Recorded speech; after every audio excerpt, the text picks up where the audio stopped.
le hemos llamado la epidemia invisible, bibliotecas contra la soledad no deseada, y que tiene que ver con el vector Co, que la mayoría de los que estáis aquí ya lo sabéis, pero que, bueno, esto de las bibliotecas hexagonales se llaman así porque las conectamos con 6 vectores de innovación. Es la forma en la que tuvimos de sintetizar la forma en la que se crea un ecosistema de innovación, un espacio de innovación, y que, bueno, pues hace como 4 años o así, la gente de Bibliotecas de Valencia y después el Ministerio de Cultura de España, bueno, pues tuvo la buena idea de exportar, digamos, esta mirada hexagonal que venía más del mundo de la participación y de la innovación a las bibliotecas, ¿no? Así que por eso estamos trabajando como en estos 6 vectores. Hoy toca el CO, que tiene que ver con la comunidad, con lo colaborativo, con lo colectivo, con lo común, ¿no? Con lo cooperativo, y que hemos vinculado a estos ejes, en este caso este epígrafe, este tema que hemos llamado de la epidemia invisible de la soledad no deseada. Y tenemos a 2 invitados súper de excepción, que estamos muy contentos de que nos hayan aceptado. Uno es Andrés Delgado, pero que veo que se autodenomina Carlos Andrés Delgado. Luego nos dirás si te llaman Carlos Andrés o Andrés, porque depende de la red, te vemos de una u otra manera. Y bueno, así glosando muy rápidamente, es coordinador de la biblioteca Confelnalco, Castilla, está en Medellín, como él mismo ha contado, en esa eterna primavera, es activista bibliotecario, pero además es escritor, así que amenaza en este sentido por tierra, mar y aire al mundo del libro en todos los sentidos, con novelas como Sabotaje o El vértigo del viaje, entre otras.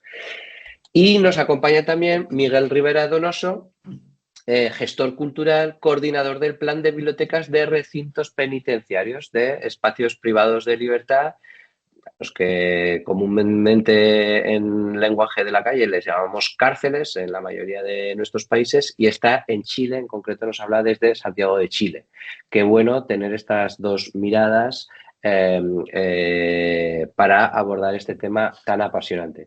Y así que lo primero que bueno, pues contadnos un poco, ¿no? de vosotros. Yo creo que interesa un poco de contexto, ¿no? De cómo sentís vosotros esta idea de trabajar lo comunitario, en qué sentido está relacionado con los vínculos, con lo afectivo, con la soledad, y bueno, un poco así de romper el hielo. Si quieres empezamos por ti, Carlos, cuéntanos desde Medellín. Sí, bueno, la biblioteca está en un barrio que se llama Castilla. Es un barrio que queda al norte de Medellín. Es un barrio popular.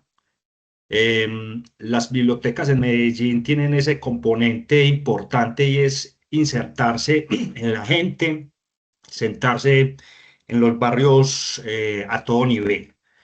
En Castilla, pues lo más importante y la idea general es que, pues yo creo que es muy común ya la idea que tenemos de biblioteca, que la biblioteca no es el lugar donde están los libros solamente, que es un lugar donde también habitan otros componentes culturales, que la biblioteca no es el lugar del silencio y la intelectualidad, que era como entendíamos las bibliotecas antes, que eran las bibliotecas que me tocaron a mí, que era la biblioteca del castigo, del silencio, sino que la biblioteca ya ahora es un espacio que tiene otras connotaciones y es lo que vamos a conversar seguramente hoy, que es un espacio de encuentro, que es un espacio para generar tejido social.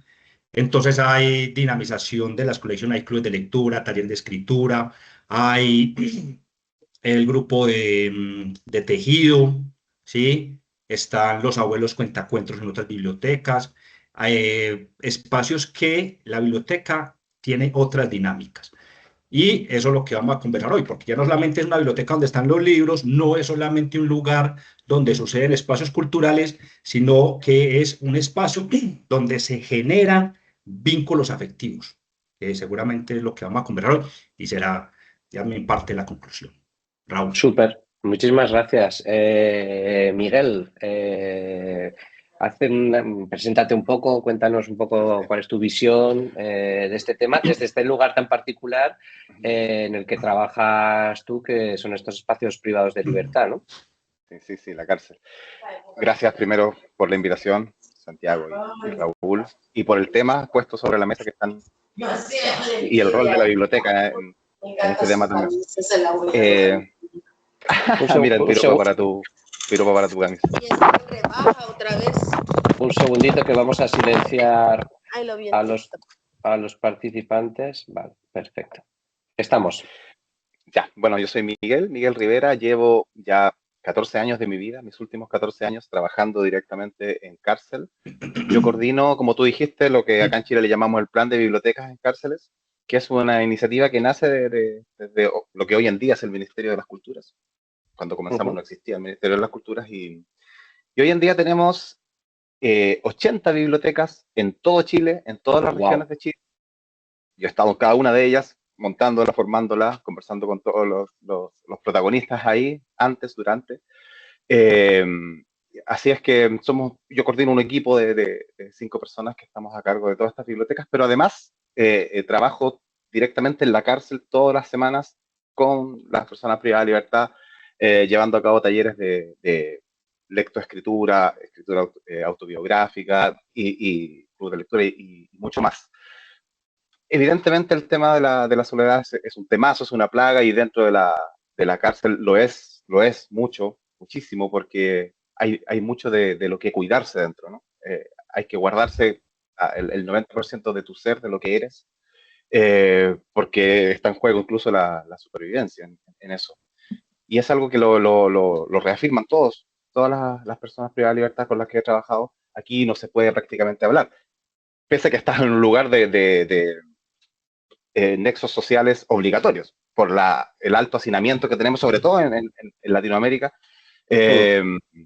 Entonces, lo que destacan cuando van a la biblioteca, a los talleres, a escribir, a conversar, a veces simplemente, es precisamente que es el lugar donde tienen la oportunidad de soltarse un poco más, de abrirse, conocerse y conocer al otro también. Así es que súper buen punto de partida para comenzar. Qué bueno, Miguel. ¿Sabes por qué? Te estaba escuchando hablar y me venía como una paradoja que no quiero que suene ni banal ni superficial, pero al tener, digamos, este público cautivo, esta audiencia, digamos, que evidentemente tú tienes en la cárcel, estas personas privadas de libertad, y que tienen algo que como que la sociedad no tiene, que es tiempo, ¿no? Y que de pronto esa energía bien canalizada, evidentemente puede producir cosas, ¿no? Puede producir cosas a nivel emocional, afectivo, etcétera. Y me estaba acordando de cuando la pandemia, nosotros montamos una red que se llamó Frena la Curva, que además tuvo mucho impacto en Latinoamérica y en muchos países, y entre otras cosas decíamos que habíamos conseguido montar eso, que fue básicamente 1000 personas cooperando, montando prototipos, proyectos de innovación social, etcétera, resumiendo mucho, entre otras cosas porque de pronto la gente estaba confinada en sus casas y no tenía otra cosa que hacer. Digo, qué perversa paradoja que el tener a la gente, ¿no? En este sentido confinada y tal, le dé tiempo para lo importante, ¿no? Porque de pronto están haciendo cosas que la gente fuera no tiene, ¿no? Y que tú estás trabajando ahí desde lugares, desde desplazamientos, desde paradigmas, que a lo mejor esta gente fuera jamás se habría presentado, ¿no? En una biblioteca y hubiera participado en estos talleres, por ejemplo, de autobiografías, ¿no? Ahí, en ese sentido, más allá evidentemente, de la melancolía, el drama que representa para muchos, es una oportunidad, ¿no? También desde la que trabajar, ¿no? No, tal cual. De hecho, hay un concepto muy interesante en la cárcel, que acá en Chile se le llama el psicoseo, pero hablando con gente que trabaja en la cárcel en toda Hispanoamérica, en casi todos los países tiene un nombre, el KGT o el comer de hecho, no recuerdo otros nombres, que es esa rumiación, ese pensamiento excesivo que te vuelve loco, porque tienes tiempo, porque tienes culpas, porque tienes angustia de tener a tu familia afuera. Y bueno, acá lo verbalizamos, decimos el psicosearse. Y la biblioteca es un súper alivio frente a esa problemática, ¿no? Ahora, el tiempo depende, se suele decir, claro, en la cárcel hay tiempo, pero no necesariamente, hay veces, depende de la cárcel. Yo he conocido y he estado en cárceles en Europa donde están encerrados 23 horas y evidentemente ahí hay tiempo y una locura, pero las cárceles latinoamericanas suelen ser cárceles bastante sociales, donde se pasa bastante parte del tiempo afuera con la gente y sobre todo en las ciudades grandes, acá en Santiago, las cárceles tienen constantemente actividades de todo tipo, porque hay mucha gente que quiere ir a hacer actividades. Pero Qué interesante, Miguel. Oye, hemos empezado hablando, Carlos Andrés, bueno, has puesto algunos ejemplos y has hablado, por ejemplo, de mayores, ¿no? De esos cuentacuentos de personas mayores.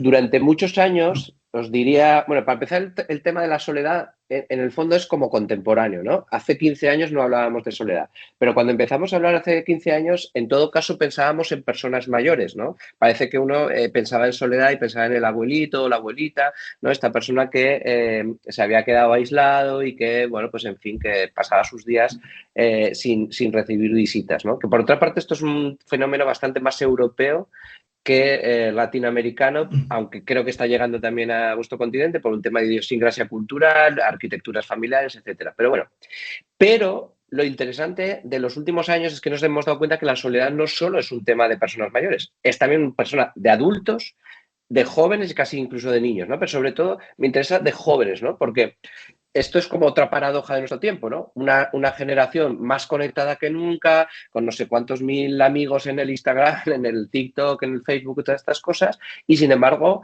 aquejada de este sentimiento de soledad, ¿no? Y que es como una externalidad, pues en fin, especialmente perversa de estos momentos, de esta historia que estamos viviendo, ¿no? ¿Vosotros trabajáis un poco con este colectivo, Carlos? ¿Cómo lo estáis haciendo? Sí, no, total. A ver, el tema de la soledad es un tema contemporáneo, ya lo tenemos en Latinoamérica, no solamente con los adultos mayores, que es muy reconocible la soledad en estas personas, que ya nadie les pone cuidado, que lo que dice parece que no tuviera importancia. Y, por ejemplo, con ellos hay un tema importante con el tema pues, no solamente con la soledad, sino entonces cómo se crean esos vínculos. Ahora, no solamente, entonces, los adultos mayores, temas de migración, Raúl, también muy importante. Claro. Temas de migración, cuando las personas, a ver, la soledad es esa falta de vínculos significativos, ¿sí? También puede generarse la soledad por una exclusión social. Entonces, en esa exclusión está también el tema de la migración. Las personas migrantes todavía no han generado esos vínculos importantes con su entorno. Entonces están los adultos mayores, problemas de migración, migrantes que también están muy solos. Están los jóvenes, los que mencionas tú, que es muy particular porque están hiperconectados con las redes sociales, pero tienen mucha dificultad cuando socializan en el cara a cara. Tienen miedo, son tímidos, en fin, no se atreven a estar con otras personas. Claro, la biblioteca es el lugar donde de alguna manera ponemos nuestro granito de arena para todos esos públicos, porque una biblioteca pública puede llegar desde los bebés, los niños, los jóvenes, los adultos mayores, todos tienen un espacio allí. Entonces sí, con los jóvenes, por ejemplo, hemos trabajado, uno con los jóvenes, es muy fácil detectar esa soledad en los muchachos porque, por ejemplo, van a la biblioteca y no se integran a los grupos, sino que están ellos solos siempre. No hacen uso de los servicios, sino que simplemente lo que hacen es habitar el espacio y está muy bien, claro, que se vayan para la biblioteca. Entonces, con ellos lo que hemos trabajado es estar cerquita de su mundo. Entonces, nosotros tenemos, por ejemplo, un club de cultura digital, gamers, ¿sí? Videojuegos, y a través del videojuego se trabajan otras cosas. Porque, claro, los que estamos hablando, no, pero se van para la biblioteca a jugar todo el día videojuegos. No, pero es que calma, es que a través del videojuego podemos llegar a hablar de narrativas, de creación de personajes, todo el tema literario. Pero además podemos hablar del trabajo en equipo, podemos hablar de liderazgo, podemos hablar de empatía, ¿sí? A través de, esa es la excusa, finalmente es la excusa. Y yo creo que es para todos, así como trabajamos con los muchachos leyendo sus necesidades, a ver qué les interesa. Entonces ahora estamos haciendo, por ejemplo, un taller de podcast, estamos saliendo al barrio a hacer, a grabar los sonidos de las calles, a grabar los sonidos de las tiendas, en fin, a grabar entre ellos. Así como con ellos trabajamos un programa leyéndolos, con todos debe ser así. Con los adultos mayores también leer sus pálpitos. Ahí con ellos hicimos una radionovela, con los adultos mayores una radionovela. Hacemos alfabetización digital, ¿sí? Cómo se manda un correo, cómo se evita un fraude, porque está a la orden del día los fraudes y las estafas por Internet. Entonces, la idea, y de manera particular que tú preguntas por los jóvenes, sí, los trabajos, la gente dice, a los muchachos no les gusta leer. No, sí les gusta leer. Lo que pasa es que no podemos leer el Lazarillo de Tormes, pues. Y no podemos leer el Quijote, que me encanta. Yo soy quijotista y me encanta el Quijote. Pero el Quijote es para leerlo cuando ya uno está grande y viejo, no cuando está uno joven. Los muchachos hay que ponerlo a leer otra cosa, algo que se conecte con ellos, que una expresa aquí en Medellín, que lean los autores que hablan en la jerga de la calle, de los muchachos. Entonces eso si hay un problema de soledad, es muy común. Las urbanizaciones, por ejemplo, los barrios ya no están hechos para socializar, están hechos para estar solos, para no estar con el vecino. Y nosotros como biblioteca pública debemos ser un granito de arena para poder fortalecer esos vínculos afectivos.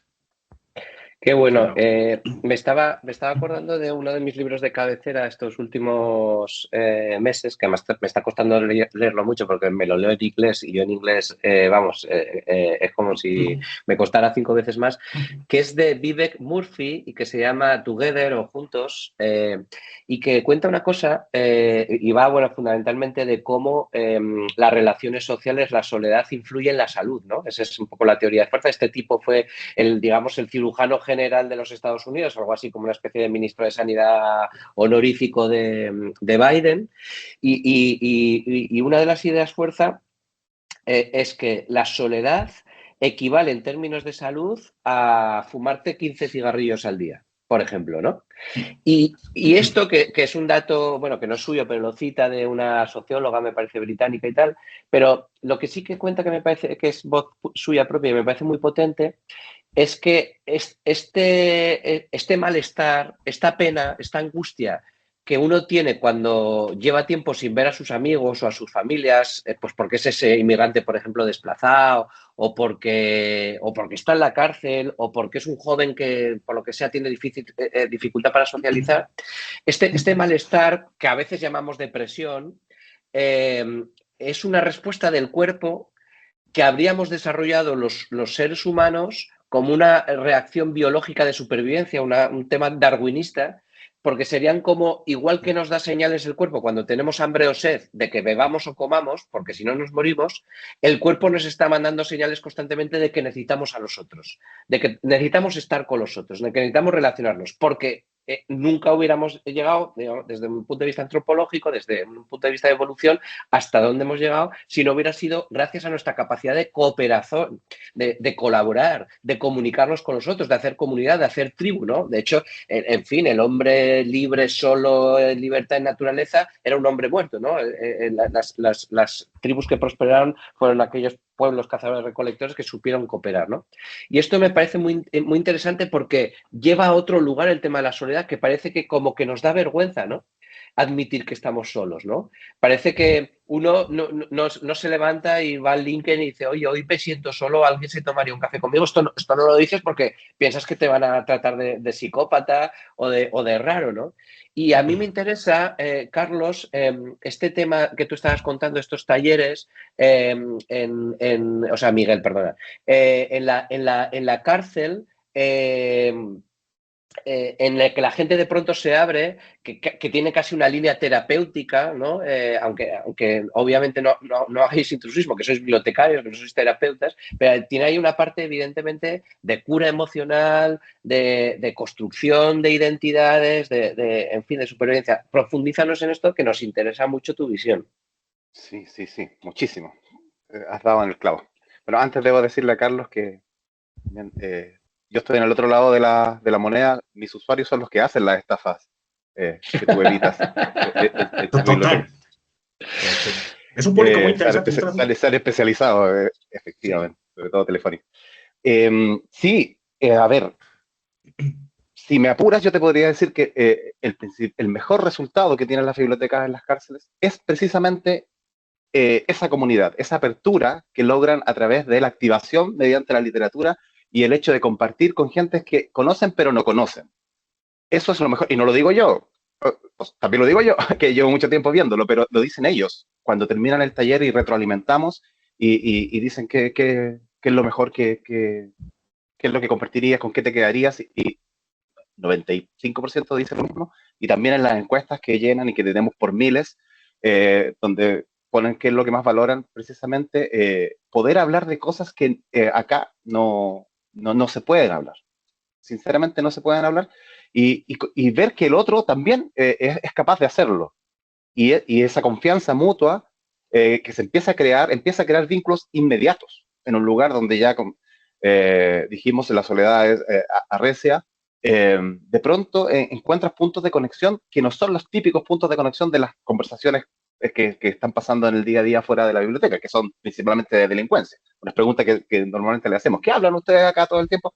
90% de estrategia, de robo de tu historial y las mentiras y verdades para ganar más jerarquía dentro, ¿verdad? Sin embargo, acá los obligamos de alguna manera a través de activadores de textos a hablar de su cuerpo, de cómo sus tatuajes y sus cicatrices cuentan su historia, de cómo la comida, hay mucha inmigración también, va contando su historia, cómo, tus recuerdos de infancia, los lugares que te marcaron, los sueños que tienes, etcétera, etcétera. Tenemos toda una estrategia que ya hemos ido puliendo durante años para activar estas conversaciones que van al fondo y, claro, tienen este otro lado que tú dices, Raúl, que de pronto no eres terapeuta, pero tienes que comportarte muchas veces como un terapeuta o al menos fingirlo de lo que más puedes, porque efectivamente aparecen cosas, aparecen llantos, aparecen situaciones complejas que tienes que saber manejar.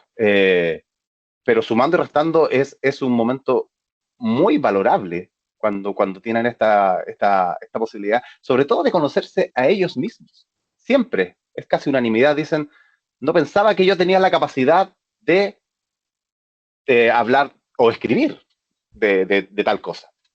A veces, cuando terminamos la última sesión, ellos leen sus propios textos y muchas veces lloran por lo mismo, de verse a sí mismo de un punto de vista distinto, darse cuenta de algo más profundo que había ahí adentro, que sabían pero no sabían, y ver que a todos los demás les pasa lo mismo. Entonces eso genera un vínculo que, como te decía al inicio, podría decir que es el principal resultado, la mejor consecuencia de una biblioteca, al menos dentro de la casa.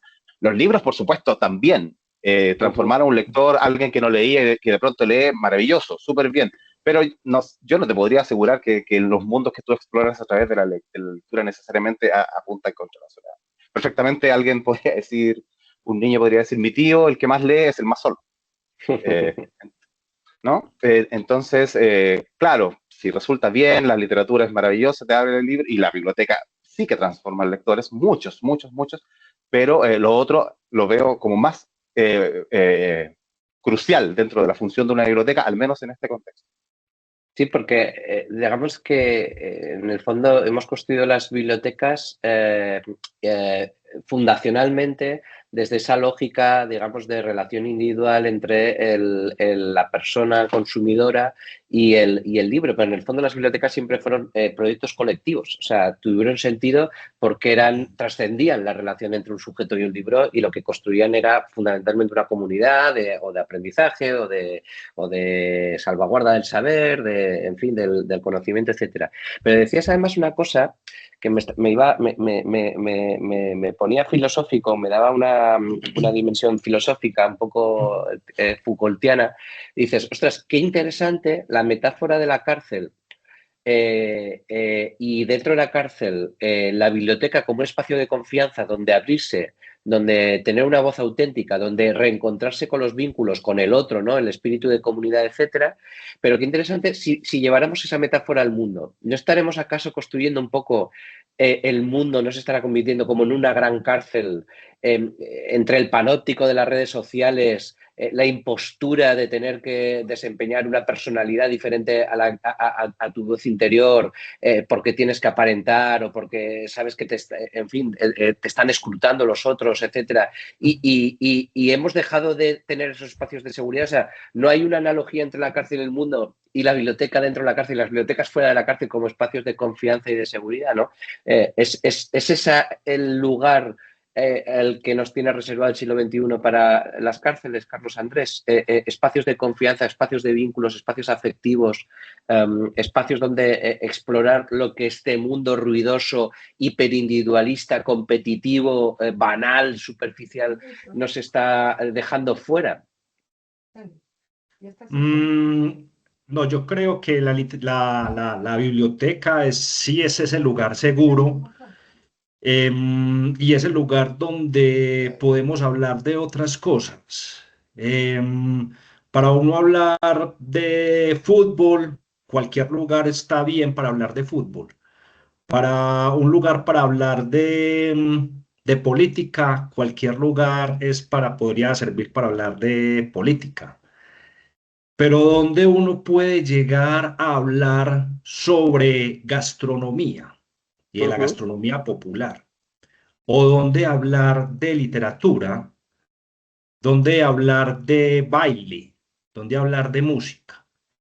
Yo sí creo que las bibliotecas son un lugar seguro en la medida en que podemos ser nosotros mismos, en la medida en que no vamos a tener allí, porque es que hay una cosa muy, muy, muy interesante con las bibliotecas, así es que son lugares democráticos. Es decir, que tú puedes ser tú mismo, no tienes que aparentar. Entonces, yo sí creo que es un lugar seguro. Además, hay otra cosa muy importante con el tema de las bibliotecas públicas, y es que no hay necesidad de consumir. Todos los lugares a donde uno va siempre hay que comprar. En la biblioteca pública no, tú vas y accedes a los servicios de manera gratuita.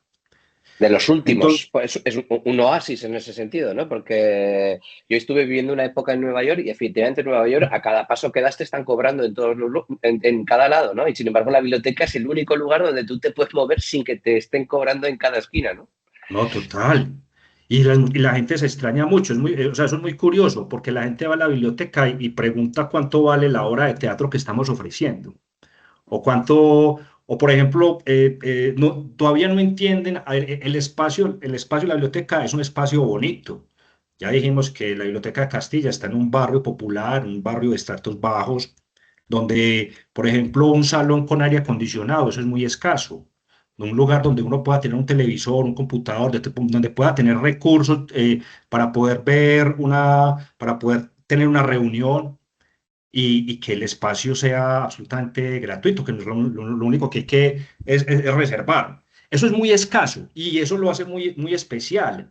Que la gente, por ejemplo, en Castilla tenemos una oferta cultural para los niños. Entonces hacemos una obra de títeres y es una obra de títeres con calidad, no es el grupo de teatro amateur que apenas está empezando, que en fin, no, es un grupo profesional, es una obra que si no la viéramos en esa biblioteca, la gente tendría que ir hasta el centro de Medellín y pagar por una boleta para poder ver un grupo de calidad. No, aquí en Castilla la oferta, esa obra de teatro es gratuita, los niños van, ven una obra con mucha calidad y es un servicio gratuito. Y entonces los niños, primero los niños lo agradecen mucho, pues lo agradecen allá muertos de la risa o conectados con la historia, se hacen los primeros en el auditorio, en fin. Entonces, eso pasa con otras cosas, pues con las ofertas culturales.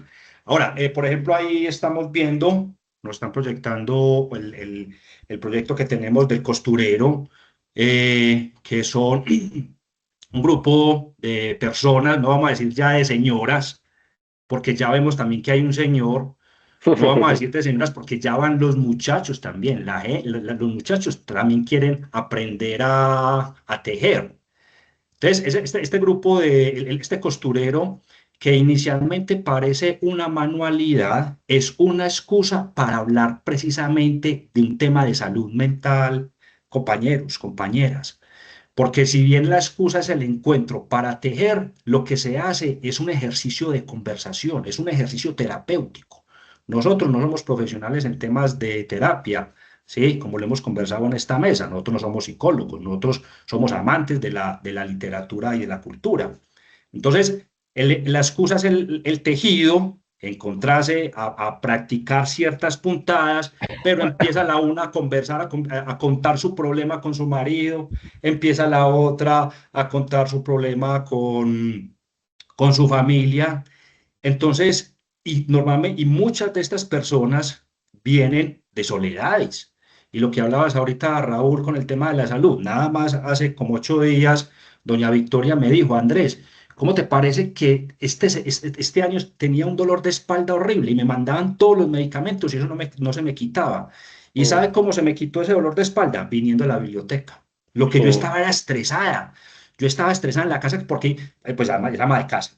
Estaba estresada porque está viviendo mucha gente en la casa, yo soy la que los despacho, que tengo que dar la comida a este, que tengo que hacer, y eso la tenía apretada físicamente, apretada, tensionada, y eso era lo que tenía en ese tema de salud. Entonces me dijo, después de que estoy en la biblioteca, yo dejé de tomarme esos medicamentos. Andrés, ¿y cuándo vamos a hacer la bailoteca? Porque claro, también tenemos experiencias de, pues, o sea, la música y el baile es parte de nuestra cultura. Entonces organizamos una bailoteca y vamos a bailar a la biblioteca. Entonces, ese tema del costurero eh, es una manera de donde llegan personas solas, no solamente ellas, pues llegan cualquiera, pero es un trabajo, es la excusa para un tema de salud mental, donde estamos trabajando el generar vínculos significativos, donde podemos encontrarnos, donde podemos conversar, donde podemos aprender. Y una cosa, generar comunidad. Y hay una cosa muy importante y es reconocernos, o sea, valorarnos, porque llegan estas personas que en la casa son excluidas, que lo único que les interesa es que estén en la casa, que sirvan la comida, o simplemente, o gente que no tiene trabajo, que es otra cosa muy importante hablando de temas de exclusión. Gente que no tiene trabajo, entonces, ¿a dónde?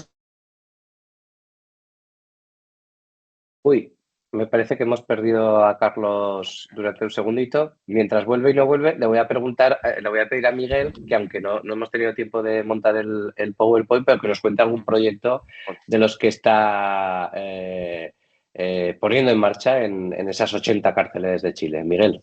Sí, sí, bueno, hay muchos, pero también quisiera hacer una continuación de lo que estaba diciendo Carlos, que totalmente de acuerdo en esa felicidad de escuchar que alguien viene y dice, espero tanto este día para poder venir acá. También nos dicen, me he sentido angustiado, me he sentido con dolores y de pronto estoy acá y se me quitan, se me pasan, puedo seguir. eh, Lamentablemente tenemos que cambiar de grupos para hacer los talleres, pero nadie se quiere ir y eso es lo, la conclusión final para decir lo estamos haciendo bien. Efectivamente es necesario una biblioteca aquí y en cualquier lugar, pero es crucial, ¿verdad? Y, y, seguir con la pelea constante de hacer que esto sea considerado más política pública de lo que es, porque muchas veces es considerado como un lujo y no necesariamente como algo que apunta en el fondo hacia lo que en el caso de la cárcel se quiere, que es que salgan y no vuelvan nunca más a entrar ahí, ¿verdad? Que no vuelvan a delinquir.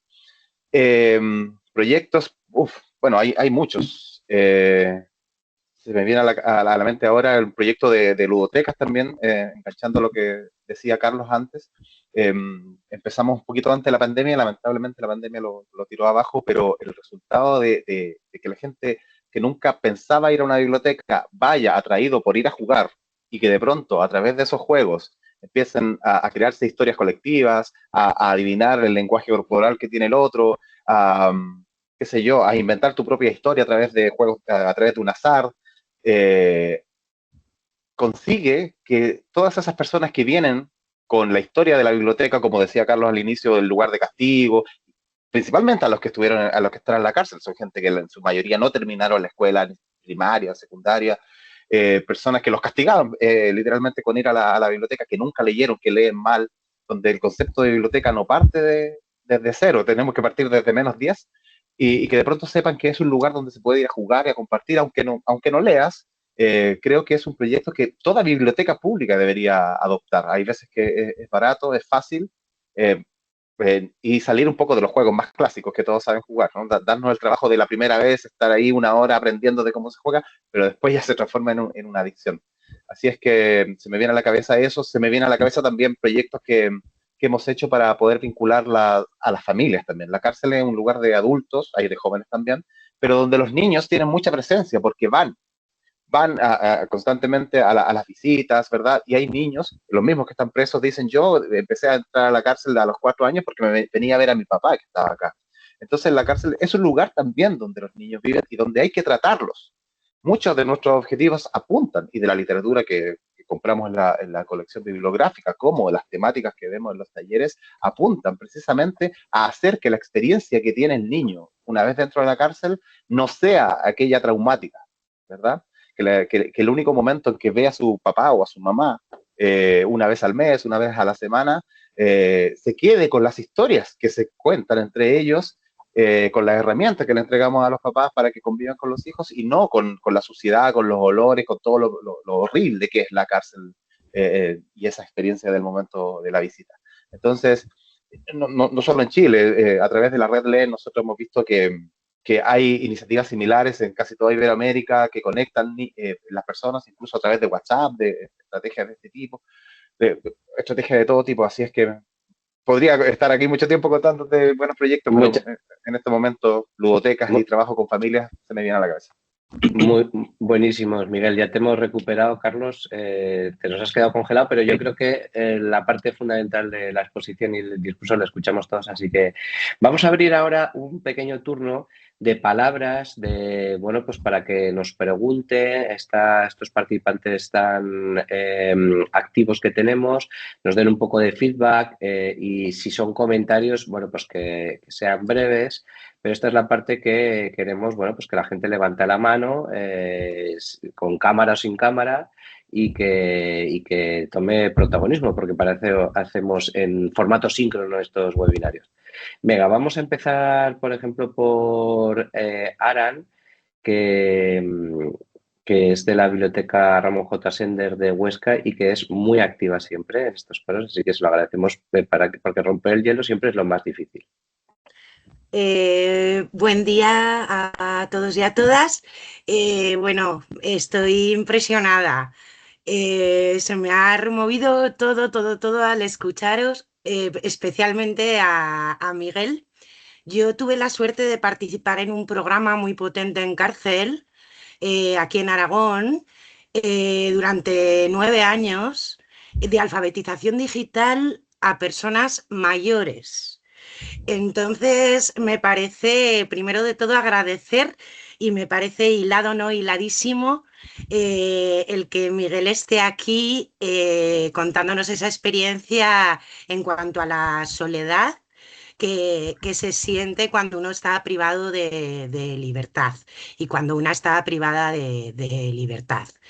Es muy duro psicológicamente, y bueno, yo me di cuenta de que los textos que llevaba para practicar con el teclado, actividades que promovía, generaban mucha curiosidad. Eran textos que escogía con mucho cariño y que eran textos bueno, el caso es que me acerqué a la biblioteca que había en el módulo en donde se hacen las actividades en esta cárcel en la que yo trabajaba, una cárcel de máxima seguridad.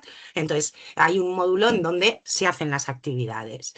Me interesé por la biblioteca y entonces acabé seleccionando libros que tenían en la biblioteca para poder hacer que fueran a la biblioteca o preguntaran por ese libro o se animaran por ese libro. Las personas que ya leían siempre contaban, y yo creo que es compartido, el tema de la evasión.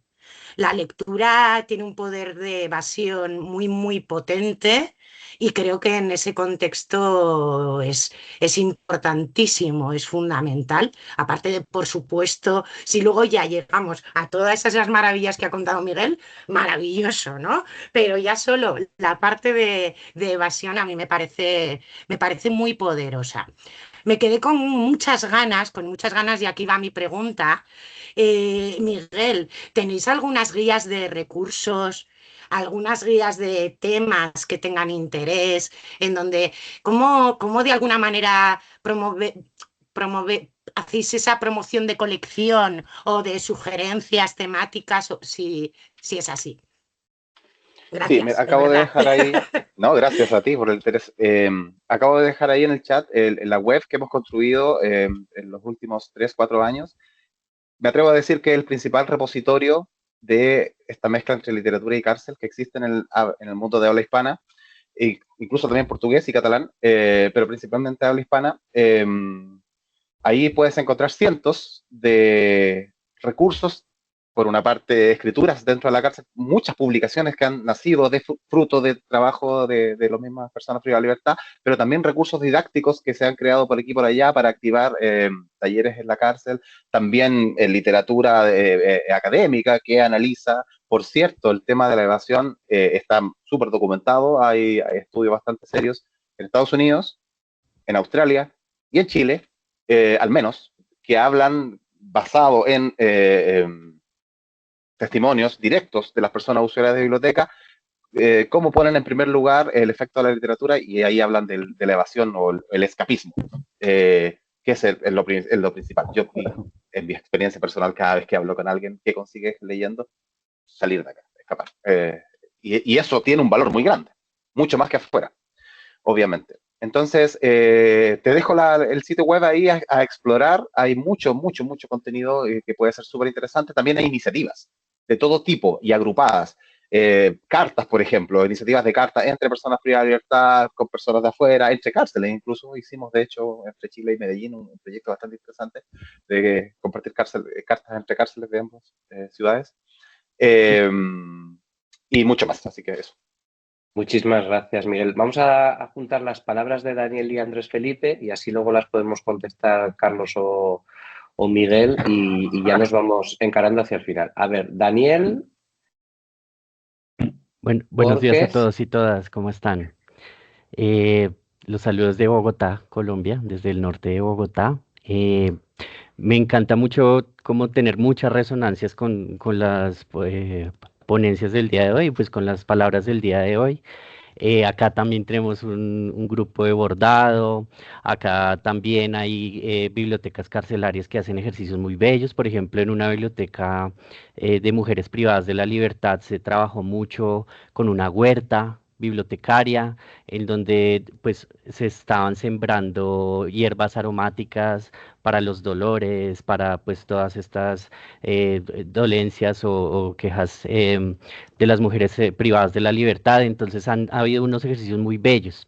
En el chat yo comentaba el término de el tercer lugar, que es un término que habla un poco sobre cómo los seres humanos necesitamos ese sentido de comunidad. El primer lugar es el hogar, el segundo el trabajo y el tercer lugar vendría a ser un espacio donde la gente puede desarrollar su sentido de comunidad, y siento que las bibliotecas públicas en especial son como ese lugar privilegiado para que puedan suceder este tipo de cosas, esos pequeños milagros cotidianos, como los llamamos acá, donde una señora, persona mayor que fue profe de física durante toda su vida, pueda venir acá a jugar un juego de mesa de superhéroes de Marvel. O otro tipo de cosas que han venido sucediendo acá en la biblioteca, el grupo de huerta que más pequeñito, la persona más pequeñita tiene 7 años y también lo lidera una señora de más de 70 años. Entonces, todo ese tipo de cosas, ese sentido de comunidad es algo muy bello que viene sucediendo en las bibliotecas públicas, y me encanta que no sea un sentir de nada más, sino que es como un fenómeno que viene sucediendo como en la transformación de las bibliotecas públicas, como esos espacios, como esos terceros lugares donde la gente puede hallar como ese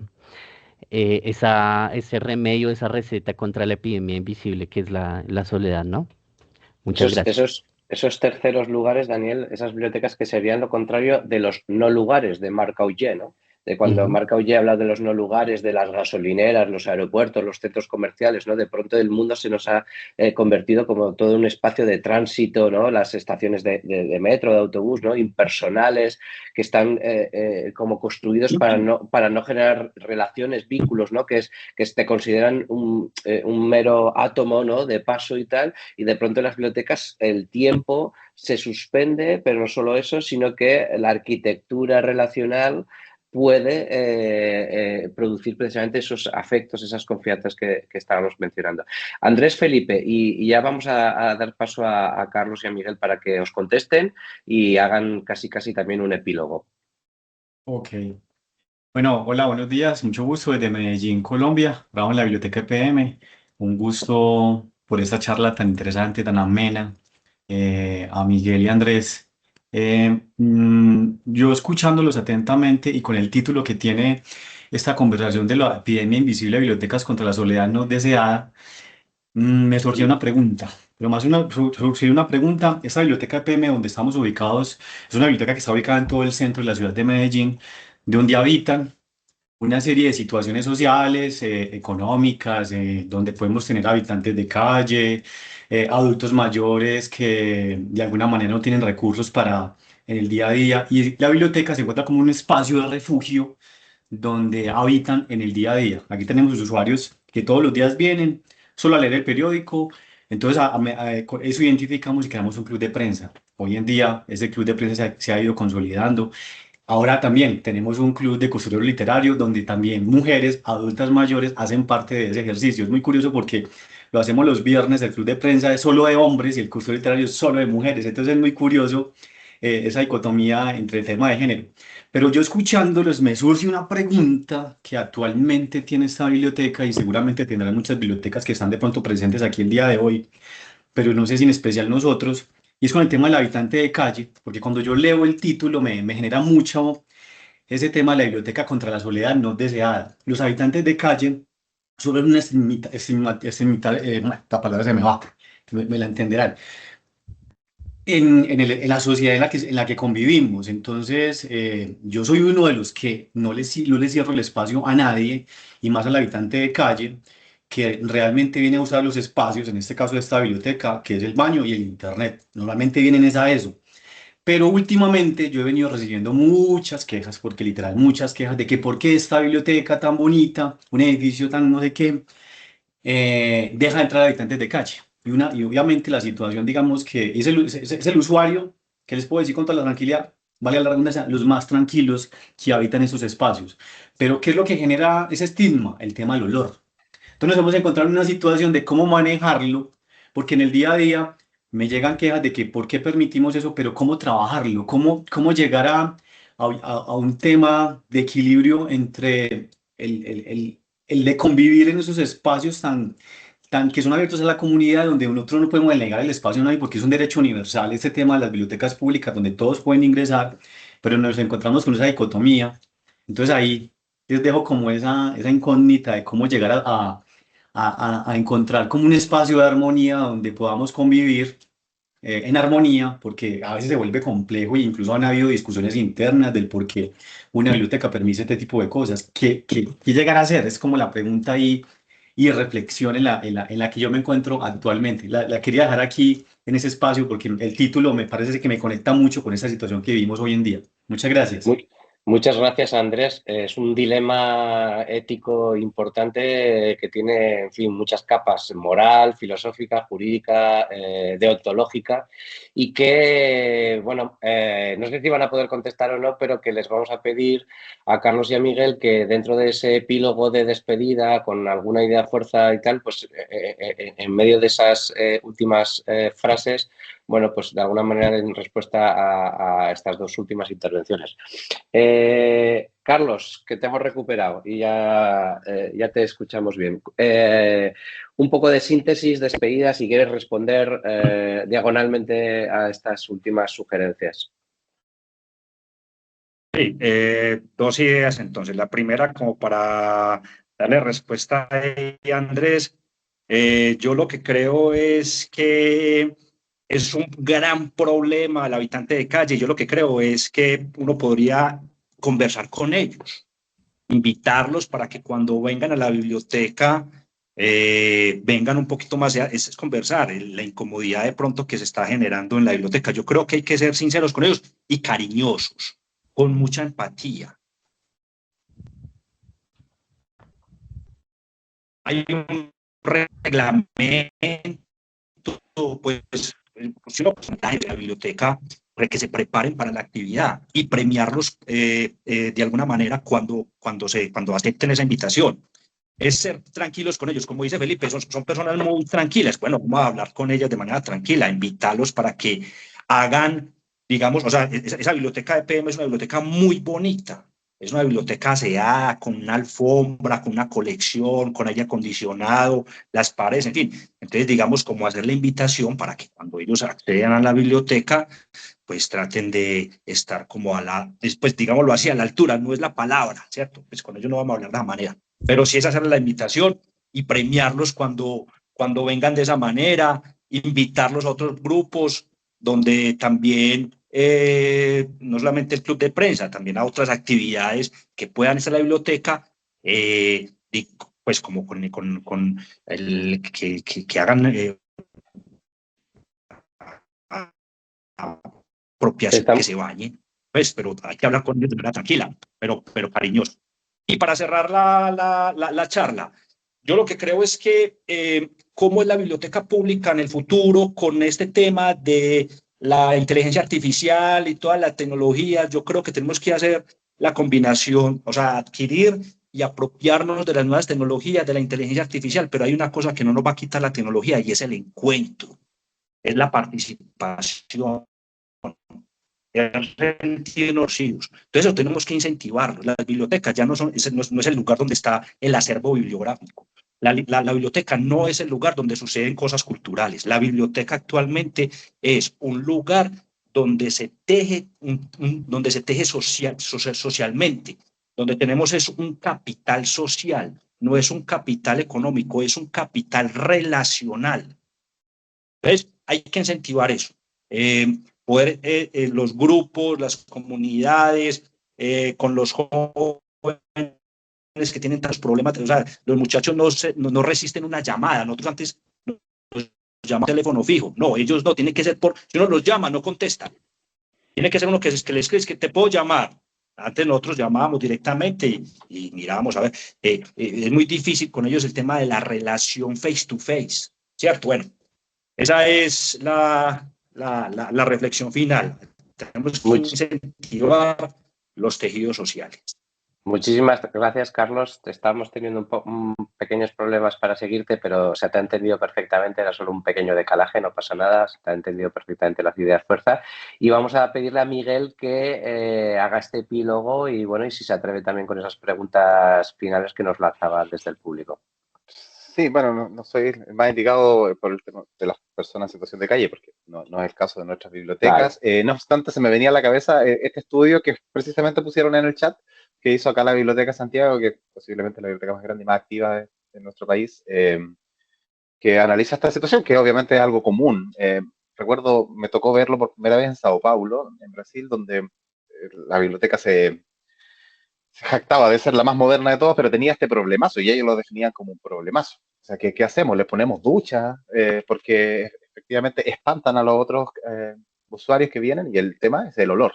A nadie le importa que haya una persona ahí en el computador.